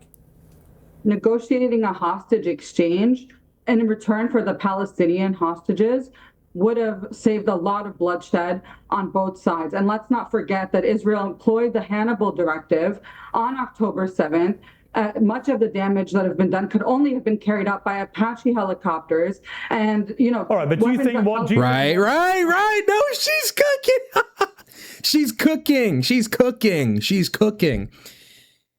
And they even denied a hostage release and a ceasefire like a couple weeks into the war, anyways. So a lot of this is on them. Okay, but do you think what Hamas did on October the 7th was justified? No, of course not. You constantly ask me this question every time I come on your show as some sort of gotcha. I think that repression and oppression breeds resistance. I'm not living at the opposite end of a barrel of an Israeli gun. I'm not having my home destroyed to rubble. So I'm not going to tell people that have constantly faced this prior to October 7, 2023, that, resisting it is wrong or how they resist it. It's like these people just want the state of a foreign government that hates you to be able to just treat you like a piece of subhuman filth. That's basically what these people are saying you need to accept. They're saying you need to let the state of a foreign country full of people who hate you and view you as a subhuman to rape you if you're a prisoner, to dehumanize you in the media, to destroy your homes, to invade your territory, to kill you and bomb you whenever they feel like it, to grope you or grope you and sexually harass you and touch your wife whenever they send you through a security checkpoint. You're supposed to accept perpetual humiliation and dehumanization forever because you're a Muslim, because you're a Palestinian. That's basically what you're saying. That's the proposition. They need to just accept that. And there's nothing they can do about it. So yeah, no, she's making a point. She's making a very clear point here. That's not my place. Look at Officer Shekels' face. Wrong, or how they resisted is wrong. Look at this guy. Look at this guy's face. Oh my God. Oh Lord. Okay. That's not my place. A terror attack is not resistance. Well, no, a terror attack is obviously not resistance. No shit, Piers Morgan. Obviously, but what they're saying is the conditions that exist there overall breed these kinds of circumstances. Piers, this is clear. This young lady is a propagandist. Dude, the pot calling the kettle black. The pot calling the kettle black. Officer Shekels. Officer Shekels. She does not have common sense. I'm asking you, Piers, now. It's just accusations. It's just conjecture. He has no points to make. He can't counter her points. He can't counter argue. He just has to. It's just rhetoric. It's literally just rhetoric. Respond to 75 years of displacement. For over 20 years. That's 75 years of displacement. It's not just a few months. Okay, it's funny. You're such a hypocrite. You're talking about me interrupting you, and now you're constantly interrupting me. Right. Okay, because it's getting crazy what you're saying. To constant incursions on Gaza, to the destruction of refugee camps in the West Bank, to the denial of the right of return, to countless war crimes. How should have Palestinians responded to that? Well, my answer. He doesn't have one because he doesn't believe in anything. He's a puppet for the state. He's a puppet for state media. That's all he is. Is that committing a terrorist attack of that magnitude is never, ever resistance or defensible. What's the answer? So how should they resist? Well, no. You're just saying what they I'm making the point that an act of terrorism. That's a good point. Is the correct response ever. So then, what is the response, Piers? Obviously, no shit, terrorism is not acceptable. But what's the response? When people are not going to give you rights, when they're not going to give you equality, when they're not going to give you sovereignty, when they're going to dehumanize you, like what are you supposed to do in those circumstances? And you've been struggling for generations. What are you supposed to do? Gold is up. He won't give an answer to that question. In value since the beginning of this year, and today's sponsor, Birch Gold, is marking. Dude, this is the third ad. Oh my God, he's so shameless. This is the third ad. Clearly. Why has Destiny not said anything? Correct response. Let me bring Brandon in here. Brandon. Okay, you can't answer the question. Right. He can't answer the question. Give a chance. This young lady is clearly a propagandist. She will not. Once again, the pot calling the kettle black. You, Sir Officer Shekels, you, sir, are a propagandist. A very bad one at that. Deny. Terrible will one. Not say that Hamas is a terrorist organization. You're a terrorist. Kill innocent people. Mr. Officer Shekels, you're terrorizing my mind right now. You're terrorizing my peace of mind. Hamas to be fighting and killing innocent people, and then when Israel come back and whoop their socks off, she act like it's a genocide. They haven't been committing a genocide. I don't know what world you live in or any other. Dude, just look up the international organization. There's many of them. Human Rights Watch, Amnesty International, what else? The ICC. I mean, any of them. Red Cross. Any of them. They'll tell you it's all a genocide. A genocide is not just killing or the attempt to kill off an entire ethnic group, but it's like waging a collective punishment, an extremely disproportionate, violent attack against one group of people and causing them extreme physical or psychological or environmental harm. Like there's different ways of defining it. Mehdi Hassana's talked about this. The person that's living there think this is a genocide. You don't feed people in the. A genocide is not just. Okay, he's just too stupid. And all he does is talking points. He's too stupid to actually. He doesn't even know the international definition of genocide. That's how stupid this guy is. Genocide. The population doesn't grow during the genocide. 75 years, the population has grown. What are you saying? Are you guys smoking or what? 75 years, the population has grown. This guy thinks genocide. Oh my God, he's so stupid. It's actually incredible. It's just talking points. There's no substance. There's no analysis. There's no examples. He's not talking about realities on the ground. It's literally just carbon copy talking points. He's just deeply unimpressive man. Not with the definition of genocide. Could you even define genocide? He can't. He doesn't know what it is. Name another genocide. Let me just say something. The reality, and I've learned this by talking to genocide scholars, is that no country or state has ever been found guilty of waging a genocide. I was surprised by that. I didn't know that. The bar for a genocide is extremely high. And that's why, so far, no country has ever been found guilty or convicted of How was Rwanda not a genocide? That's weird. Committing or waging a genocide. They killed like almost a million people from an ethnic group in like, 100 days? I know that before this war broke out, but I do know that now. So the bar is very, very high for even in Rwanda. They did not, in the end, classify that as a genocide. We might have a view that that's wrong. There you go. 1 million people in 100. This guy is unbelievably stupid.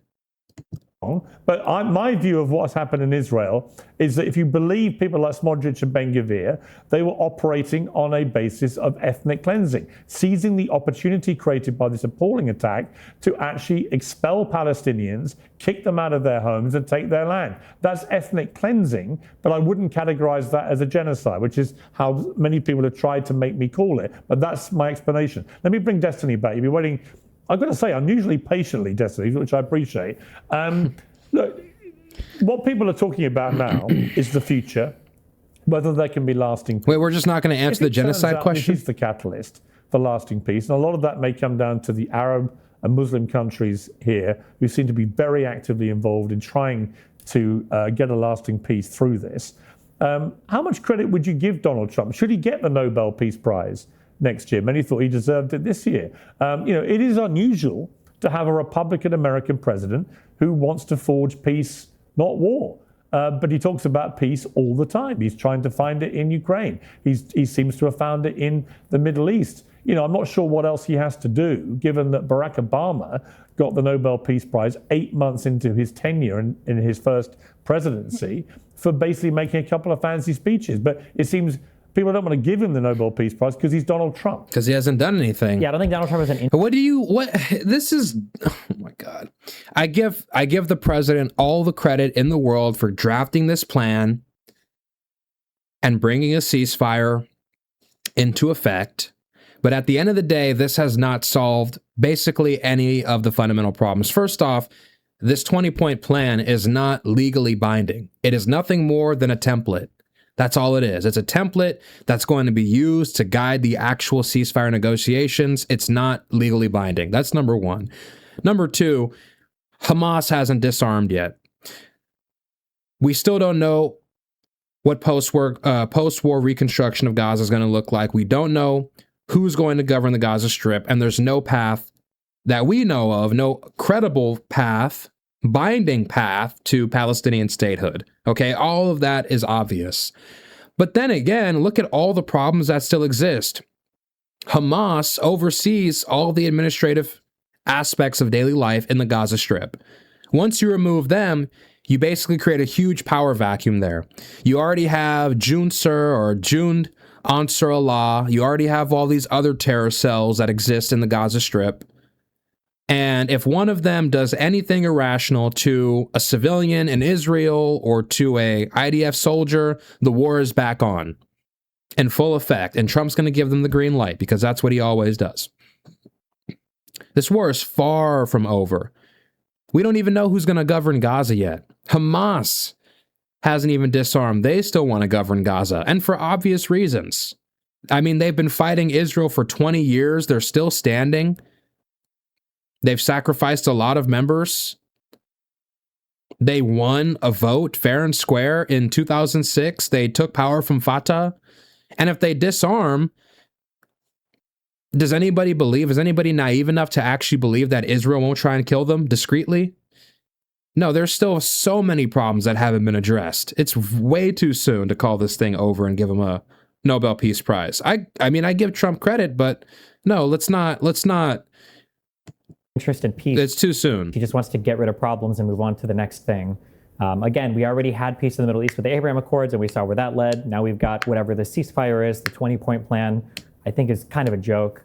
I mean, he came in saying that he was going to figure out all these issues on day one. He hasn't. He let Israel wage basically maximally the war they wanted to wage. They were able to eliminate essentially every enemy, all the top brass in Hamas, like twice. They bombed Qatar. They got the United States to bomb Iran. They, Syrian regime, Bashar al-Assad, his regime collapsed. They killed Nasrallah. They got, rid of Hezbollah. The idea that Trump has come in and brokered peace after Israel has essentially eliminated all enemies, and then the peace that was brokered is this insanely one-sided favorable deal to the Israelis. I mean, I feel like they're just setting themselves up for some other terrorist attack in the future, and then we're all going to be scratching our heads, looking around like, I can't believe this is happening again. It's going to be the same thing all over again. If you don't get Israel, if you don't put your foot down and say you have to respect their sovereignty, this is how it's going to go, you got to withdraw, we're going to be back at square one in a year or two. Tara, and this is what it's been. 2002 was the West Bank, 2008, 2012, 2014, 2017, like 2021, like it's the same thing over and over and over again. It's Hamas does something, or Israel has a pretext to go into the Gaza Strip. They kill a couple thousand people. We get a ceasefire. It lasts for a couple weeks or a couple months or even a couple years. And then something else pops off, and Israel goes back in and makes the rounds in the media after everybody's forgotten, and then does the same thing all over again. It's like the formula hasn't... We have to change the fundamental formula on how we deal with this country. Destiny, you won. You have Trump derangement syndrome. Congratulations. You win well, at least Destiny's here prepared to... Nobody's laughing. He knows... He actually cited specific examples, unlike you, though. I mean, it's crazy, these people. She's so dumb, and look at them laughing in sync. They're laughing in sync because they know they just got another $7,000 deposited into their account for saying that. Ding! You know what? Nadine is right. Another $7,000. That's why they're laughing in coordination. They both just got a vibration in their pocket, another $7,000 zelled to them from no other than the prime minister of, no other than the very man himself, the prime minister of Israel, Benjamin Netanyahu. $7,000. I see it now. There's another $7,000 right there every time. Is that a monthly payment or a yearly payment? It's an hourly payment, actually. Honestly, I wish it's an hourly wage. I got it. I really, really wish I did. If someone else is making it, I would love the directions of how I can get the money too. But thus far, I haven't been offered, nor have I received. But thank you again for a baseless. Yeah, but you work for Casey Wasserman, a multi-millionaire Jew who was best friends with Jeffrey Epstein. Yeah, but we're supposed to take you at your word. Okay, we've cleared. Okay, Mrs. Pro-Israel, speaking at the Republican Jewish Conference, plugged in with the Trump administration, but no ties to AIPAC, no ties to pro-Israel advocacy groups. Yeah, give me a break. No ties to Israel, but you say you're here to fight for Jews in the state of Israel. As an American Jew, you're fighting for Jews and the state of Israel. Okay. All right. You just basically accused me of having Trump derangement syndrome. I think my criticism is pretty right. There is no concrete plan for what this is going to look like 100%. Afterwards. Israel got to end the war. They got to eliminate all enemies. They're getting to do damage to the infrastructure of the West. By the way, they didn't. Hamas is everywhere, all over Gaza, flaunting how they've won this. What has Israel been doing for 2 years? They're still everywhere. How many more places do they need to bomb? Did you see the videos coming out of Gaza that Hamas is cheering and parading? Well, then I don't know how much more time you need. I don't know how many more bombs you have to Yeah, literally. How much more time you have to do? Oh my God. She literally said at the beginning they destroyed 73,000 buildings, but Hamas is still standing. So what's going on? Are you just killing civilians? What's happening? Is it an insurgency? Dude, you're basically saying we got to release the hostages. We got to make them disarm. We got to demilitarize Gaza. We got to de-radicalize the population. We got to give Hamas amnesty or safe passage out of the Gaza Strip. And then only from that point forward, then maybe once there's no resistance to Israel, once there's nobody to pressure them, then afterwards, once that happens, then Israel will finally be under real pressure to actually change their relationship with the Palestinians. It's completely delusional. The Gulf countries, the United States, nobody is putting pressure on Israel. The only people putting pressure on Israel was Hamas, which is the reason why whenever Hamas would capture Israeli, it forced Israel to make concessions because Hamas had leverage. They had weapons. They had ways of defending themselves. They actually posed some kind of national security threat to Israel, albeit a very small one. But that resistance, that pressure from Hamas is the only reason why Israel has ever had to make any concessions or whatsoever to the Palestinians. At some point you have to, your war is over. You figured it out. Once they disarm, who's to stop Israel from basically doing whatever they want to the Palestinians, or I don't know, putting in some puppet government like the PA that's going to do whatever Israel wants. And then we're back to square one. At some point, Hamas needs to surrender and demilitarize. Did you ever think about that? Oh, well, a complete surrender, demilitarize would have been a good thing for Trump to arrange more than, a year into his presidency. So that's why I don't give him any credit for it. All right, Tara, let me bring you in here because you're probably, I would say, the new... Look at her. Shut her up real quick. Now she's got that little smirk. Member of the panel in many ways. It does seem there is a double standard about Trump. Nobel Peace Prize, credit for forging peace. Do you think there is a double standard? No, there's not. No. I do think, like you said, noted that President Obama got the Nobel Peace Prize in 8 months. It's probably more of a symbol in a lot of ways than... people were doing a whole bunch of puff pieces for Obama. I get it, Yeah. It actually represents. They were treating him like some kind of angel. Will this actually lead to peace? I think he should apply again because the application date was around January when he was not even inaugurated. How could he be, how could he put his name forward before he's even president yet? And even in this case, it's a little early days. I think we need to see if there is actual peace. Yeah, literally. This could all be broken. Right. As we've said, Hamas has yet to give up its arms.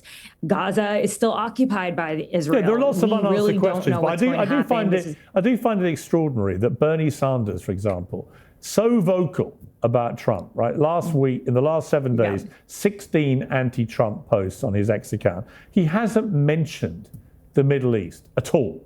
Bernie Sanders, a man who ran for president, hugely big figure in the United States political. Has Trump ever said anything good about Bernie Sanders or Democrats? I don't think so. Probably not. Hasn't mentioned this on his feed. All he's done is relentless Trump bashing about other stuff. And I'm like, it's so transparent that, you talk about Trump derangement syndrome. How does that manifest itself? If you are a senior politician in the United States and you can't find it in yourself, even Hillary Clinton gave Trump credit for this because she knows how difficult it is to get to this place. Yeah. I just think to Bernie Sanders, I asked him directly, what's stopping you saying something, anything? You're very vocal all day long about Trump. And the reason is he doesn't want to say anything positive about Trump. So he'd rather... Well, it's because he thinks he's a threat to our democracy. Not talk about this incredibly historic moment in the Middle East, which is, an example of just how unhinged a lot of Trump's opponents become. Well, this is all political theater at the backdrop. Well, let Tara respond. Ultimately, I think it's the fact that it feeds President Trump's ego. They find him detestable. The fact that he needs these plaudits and awards. They don't like him as a person. It's political, obviously. But yeah, this is a big deal. He got Benjamin Netanyahu in the Oval Office to apologize to Qatar. Huge. He created a relationship with the Israeli prime minister that no other president has in decades. And he was able to almost strong arm this moment that we got to right now. And yes, he deserves credit for it. But the whole question is, does it hold up? And that's why this year-long evaluation for his Nobel Peace Prize makes the most sense. He probably hates that he has to wait for it. But I think it will show if this holds up. And I think...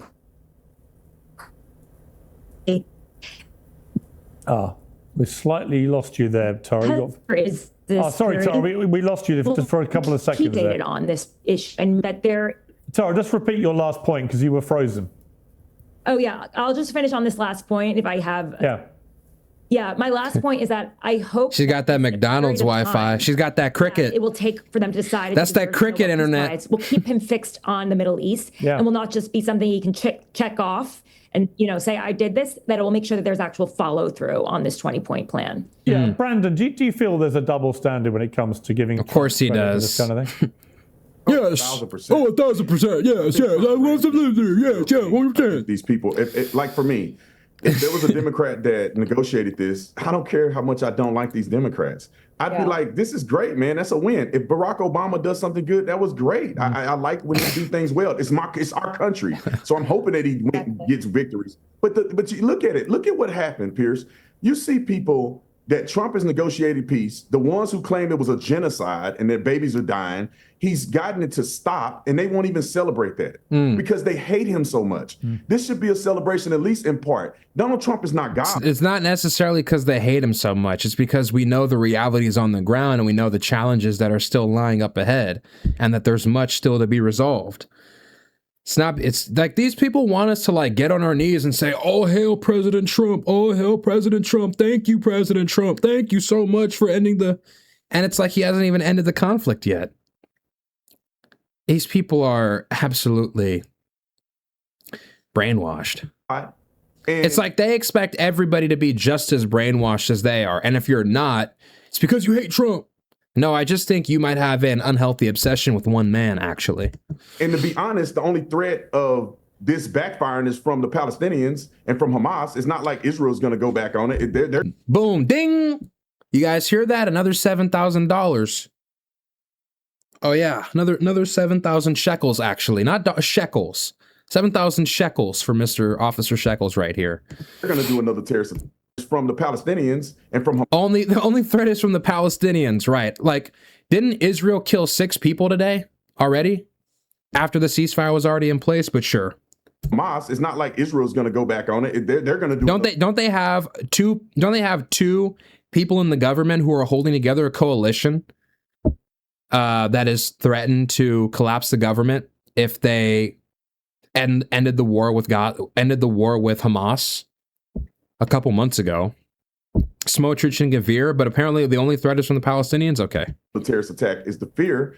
But, I hope that it works. And we should all be cheering for it to work. We should all be giving input on, what's the next step here? Because Trump can't control everything. But no, I agree. And also, Emily, I just feel that it gives you much more credibility, whoever you are, if you're prepared to just look at the big picture and give your opponent credit where they deserve it. It just gives you more credibility. I think one of the problems of social media, it's got so tribal and so toxic that even when a new fact comes out about your side, which is obviously very damning or wrong, people will try and pretend it isn't because they think that that shows weakness. When in fact, to actually criticize your own side from time to time or to credit the other side is a good thing for democracy. And I wish we could get back to a place where we could all do that quite freely. I criticize Trump quite regularly, but I praise him quite regularly. I think that's the right. I was the same with Obama. I just think that is the way a proper democracy works, right? Right. When people are so intransigent about giving any credit to someone like Donald Trump, whatever he does, I just think they lose credibility. I mean, I think well, at the same time, you really can't give Trump that much credit when it comes to the democracy stuff, because Trump himself is very, I don't know if I'd say anti-democratic, but he has a lot of anti-democratic tendencies. Like, you can't have a stable, civil, sane society and a stable democracy when your president is saying the opposite party is an existential threat. They want to let millions of brown people come into the country to rape your women and destroy your cities and invade your neighborhoods. When you have the Republicans saying that Democrats want to trans your kids, they want to destroy America, they hate America. When you spend so much time demonizing the only other major political party in America, you can't have a civil, functioning democracy that way. Like, you're going to destabilize your democracy inevitably because everybody on your side believes the opposite side wants to kill you. Democracies are built on trust. It's the belief that, hey, even if the opposite side wins, we'll still have a country, the sun will keep shining, the world will keep spinning, we'll be fine, we'll survive as a country, the institutions will still hold up. If Trump believes that the elections are fake, that the deep state is trying to kill him, that the Democrats are evil and want to destroy America, that the institutions are liberal and invaded by gender ideology and DEI and affirmative action and all the rest of it, you can't have a stable, functioning democracy that way. It's just impossible. Because you eliminate trust in society. Trust is what democracies are built on. If you don't trust the opposite side to at least be, custodians for the country and the government and the state and the nation on some level, you can't have a functioning democracy that way. So Trump doesn't get any points for that. And give credit. Just give credit where credit is due. There's been like 6 Israel-Gaza wars. Right. 2008, 2014, Cast-led and Protective Edge. These were huge, wars that had ceasefires after them. Right. I just said that. Conflict has been never ending. Right. Well, basically since the inception of the state of Israel, between Israel and... But we've never had this number, Destiny, of Arab and Muslim countries come together to team up in this way. But they haven't come together to team up. The letter that was written, the unifying letter, all of it was, we hope that they, abide by international law. Right. They endorse the Trump plan, though. Because the Muslim countries are too scared to lose their relationship with the Western Bloc. That's it. That's the only reason why. The Muslim countries and the Arab countries are so scared of the repercussions of going against the Western Bloc that they literally will allow, a genocide to take place right next to them. So I wouldn't be surprised if they flip-flop, because they don't have any, they're not going to stand on principles. That's not what these Muslim countries or Arab countries do. They're not principled in that manner. The words that they're using are saying, we hope that something... They do the same thing. It's Israel does this. We're going to host this conference. We're going to host this summit. We're going to condemn them. We're going to get mad at the Zionists for killing our brothers, killing the members of the Ummah. and they go back to doing the same thing, which is absolutely nothing. Comes from. Yeah, but what this is like all the plans that Trump had, all the trade deals. Well, I thought the United States has no trade deals. There is no lasting peace right now between Israel and Gaza. This is like the framework of one. Well, actually, America does have a lot of new trade deals with countries. None. Well, actually, it has a lot that Zero. is signed. No, that's not true. It's true. We have zero. It's absolutely true. Well, the UK, you're sitting in the United Kingdom, we have a trade deal. You do not have a trade deal. Yes, we do. No, there is no trade deal. These things are not one page signed and posted on Twitter. They're extensive things that encompass entire markets and tons of writing for it. Like, there's no trade deal. We have agreed a 10% tariff on UK products to the United States. That is a trade deal. That's not a trade deal. That's What an is entry it? on an Excel spreadsheet. A trade deal is a comprehensive market-encompassing thing that actually dictates terms that you can rely on for, decades to come. It's not a thing that can change on a whim. But do you dispute that Trump has managed to negotiate a series of deals with countries which are, in terms of tariffs, more advantageous now to America than they were in January? No. Oh my God. Piers Morgan is something else, dude. Piers Morgan actually doesn't know a goddamn thing. Piers Morgan does not know shit. Tariffs more advantageous now to America. I don't think Piers Morgan has ever read a book than they were in January. No, our prices on everything are going up. That wasn't my question. No, they're not advantageous. They're hurting the economy in every measurable way. Inflation is up. The amount of taxes now. Why are stock markets at record highs? Because the stock market always goes up. It was under record highs under Oh my Obama. God. Of course it does. Under every presidency, when he launched his global tariff war, the stock market collapsed. In the long term. But now, having been promised Armageddon within 6 months, we've got to the point of 6 months, and the stock markets are higher than they were before he launched the tariff. It's not as high as it should be, but the stock market will tend upwards. That's how the stock market works. Why is Piers Morgan trying so hard to pitch Trump to us? Like, dude, we're not taking the bait. We're not falling for the propaganda. He's trying so hard to pitch Trump to us. It's crazy. It takes time. Like Donald Trump is making an effort. Oh, you don't know a damn thing about the stock market or economics, Officer Shekels. Stop pretending like you do. And it takes time to come to fruition. I hope that you will be. Oh, he said a new word, fruition. Going to realize some of these things Wow. that he's put into place. Some of these negotiations will go through in a better way. Don't you wish that, Destiny? I think we all want that. Right? I don't know what anybody wants. We're talking about giving the Nobel Peace Prize, hopefully, to a guy who is declaring war on his own cities. Right. I mean, I don't know what the actual goal is for anything. You know how ridiculous that is? I do. I agree. It is ridiculous. I'm glad we can agree. She's got a point. He's just reinforcing law and order. That is true. Destiny? No. Trump is reinforcing law and order. He's doing what needs to be done.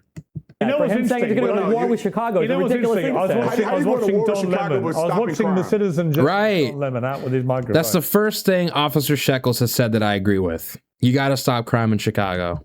And he was talking to people in various cities. That's probably the best thing Trump has done, and he still hasn't gone balls to the walls yet. About which we're waiting for. Guard on the streets. And you know what they all said? To his astonishment, they were all in favor of it. Absolutely.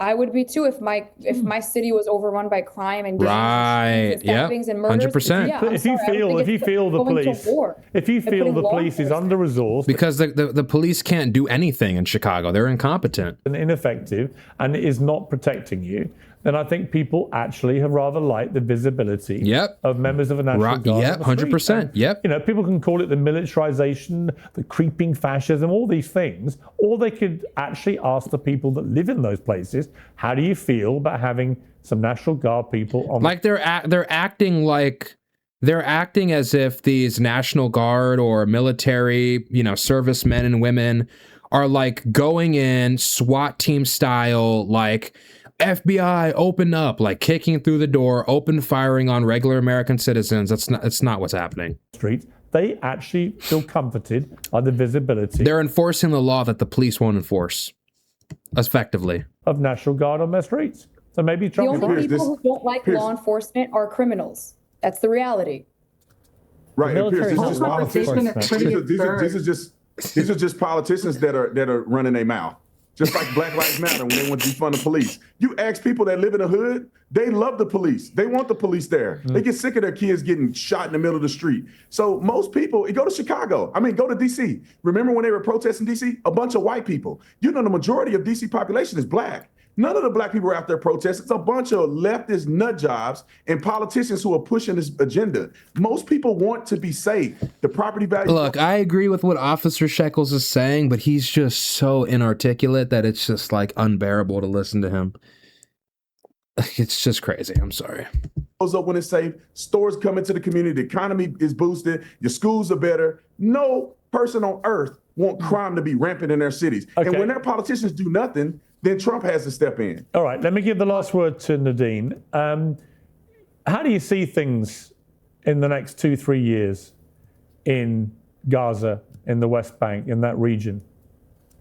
You know, I think Trump addressing the Knesset today just proves how absurd this whole conversation is. He bragged about moving the U.S. embassy to Jerusalem. He rewarded Israel's illegal annexation. He praised Miriam Adelson while also calling her Israel first. But he also went to Egypt after the Knesset. He also went to Egypt. So, you know, yes, he was at the Knesset. Yes, he got celebrated for getting the hostages released. That's inevitable. But he also then went to Egypt immediately. Right. So, you know, I look at the totality of what Trump has done on this very quick visit, and he's going to both sides. He understands you only get to peace by talking and sitting down and doing deals with all warring partners. Right. It's the only way you do it. I mean, you know, what we've seen is the Palestinian resistance today are the orphans of the past Israeli incursions on Gaza, on the West Bank. The number of Hamas militants, just like, you know, the pro-Israel commentators here. It's like Officer Shekels wants you to believe that reality is not real. Like they want you to believe that, like, if you're a Palestinian, you're just like ontologically bad no matter what. But they don't want, but the more realistic explanation is like, wait, no, generation after generation of traumatized people being dehumanized and killed at leisure by a foreign country. No, that's not supposed to breed any kind of resentment or any kind of desire for revenge. We're just supposed to believe that has nothing to do with it. And it's just Palestinians and Muslims are crazy and evil. It's incredible, these people. Said hasn't actually decreased since October 2023. It's just about stayed the same. So I think as long as you think that you can't bomb people into peace, you can't bomb people into submission, and Palestinians will continue to resist no matter what, because they are facing a genocidal baby killing machine that is built on the blood of our people, that's built on the blood. And they're going to keep getting their butts kicked. My village in Palestine was annexed 3 weeks ago. Not a single establishment or legacy media outlet has covered it. Beit Iksa was annexed. You can search this up. And as long as we continue to be dispossessed through our lands, denied the right of return, and slaughtered mercilessly, whether in Gaza, whether in the West Bank, or even 48 citizens, Palestinian citizens of Israel. Look at her face. She's just like, because all of it is true. She has nothing to say.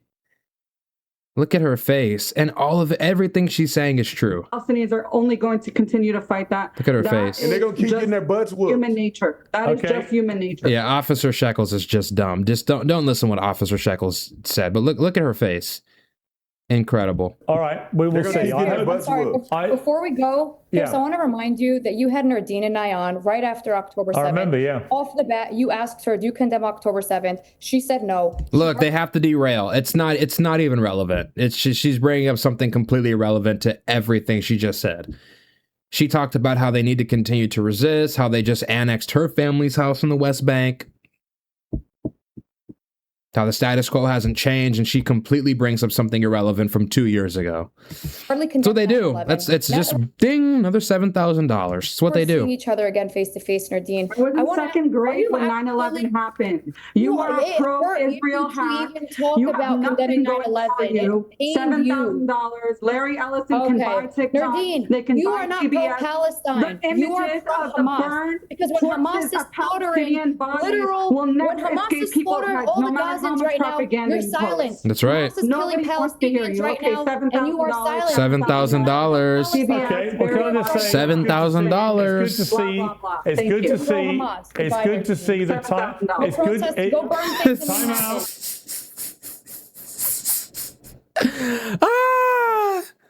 Oh my God, Emily Austin is such a let me not take it there. Because you're not pro-Palestine. Okay, what can I just say? It's good to see. You're not pro-Palestine. You're pro-Hamas. It's just the same fucking talking points every time.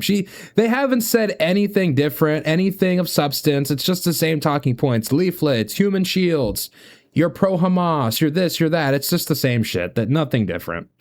These people are just empty, hollow shells with no beliefs. They have all their talking points downloaded from Google Docs. $7,000 just to do this terrible propaganda. It's the same thing. It's good to see. Yep, that's right. Blah, blah, blah. It's good to see the time. It's good. 7,000. Time out. It is good to see that. I don't even know what that means. You two have moved on with your relationship since you last appeared on a panel together. And that there is a new harmony to it, which was lacking last time. That was Israel-Palestine in a nutshell right there. You know what? Actually, yes. And that's where we need to get. I condemn killing. Nadine does not. No, she doesn't condemn killing. She supports killing, actually, as long as the person being killed is Palestinian, she supports it. She's not anti-killing, actually. She's very pro-killing. She's pro-murder. Let's actually play that back. You know what? Actually, yes. And that's where we need to get. The Palestinians. No, you support killing. Nadine does not. No, Nadine doesn't actually. You support killing. She doesn't support killing. You flipped it around there. But there you go. Another $7,000 for that. Israel. For that quip. Okay. Palestinians deranged. My people, my land, and you just have $7,000 for Officer Shekels. Unusually for when it's the same talking points. They're just not that smart. I didn't hear a single example, anything of substance, anything new from either of these two clowns. But hopefully they got their $7,000. The panel includes Destiny. He's ended with the most. Maybe actually with the entirety of this interview, maybe like $35,000. Point of all, probably the most pertinent point of all, which is actually in a way that is the problem. And we need to get to a place where we can have mutual respect. And actually, I believe one day that will be a two-state solution. The starting point is not like of 70,000 Palestinians and counting. Is not probably a lot more than that. I think the number is much higher. All right. That's the starting point. I'm gonna leave it there, but thank you very much indeed, all of you, for the debate. I appreciate it. 1 week ago, Katie Porter was measuring Gavin Newsom. Wait, so is that everything, or what's this? Oh, he brought on this random Betty Yee.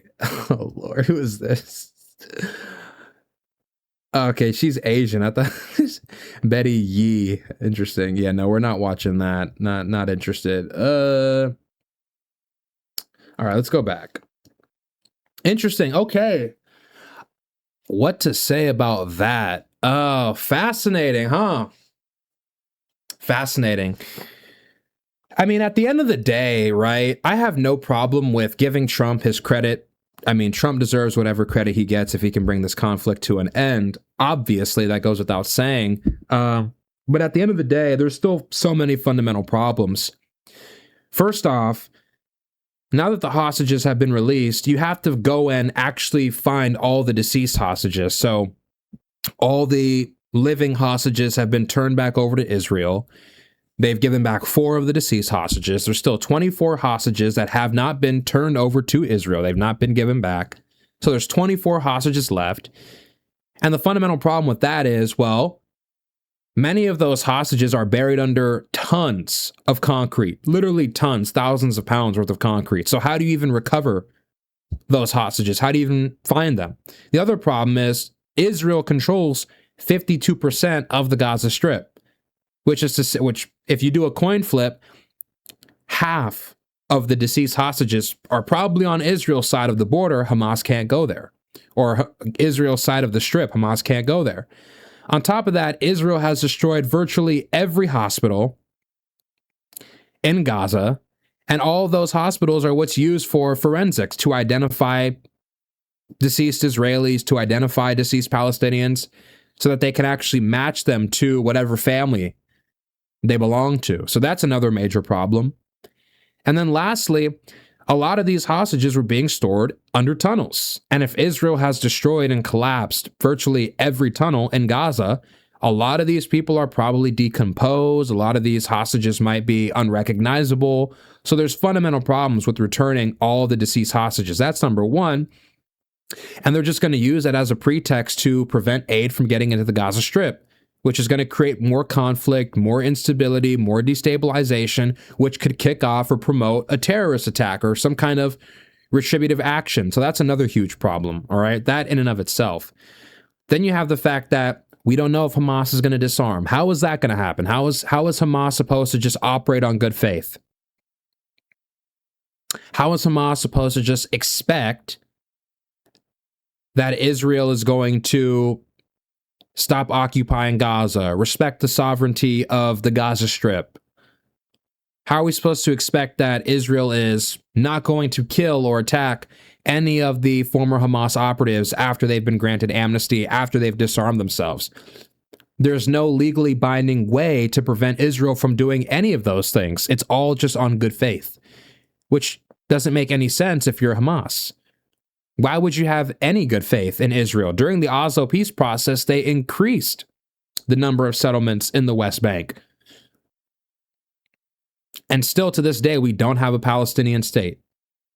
And the Likud party has done everything they possibly can to prevent that from happening. So that's another fundamental problem. And we're far from this being over.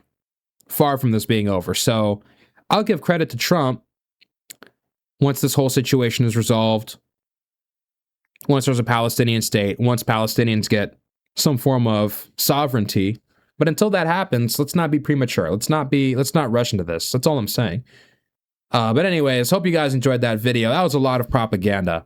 And at the end of the day, this is the last thing I'll say before I get out of here. You always, anytime when you're talking about geopolitics, when you're talking about conflicts like the one we're dealing with here in the Middle East, never listen to anybody's narrative. Pro-Palestinian, pro-Israeli, don't listen to it. Only base what you believe off of the facts and the realities on the ground. That's it. If it's not on the ground, if you can't take what they're saying and actually observe the realities on the ground, it's a lie. Always base your beliefs off the realities on the ground that you can actually prove. That's it. Anyways, that's all I got to say. I hope you guys enjoyed this video. And maybe I'll be back live tomorrow or Thursday. We'll see what there is to talk about. But yeah, until then, I'm out. Like and subscribe, y'all.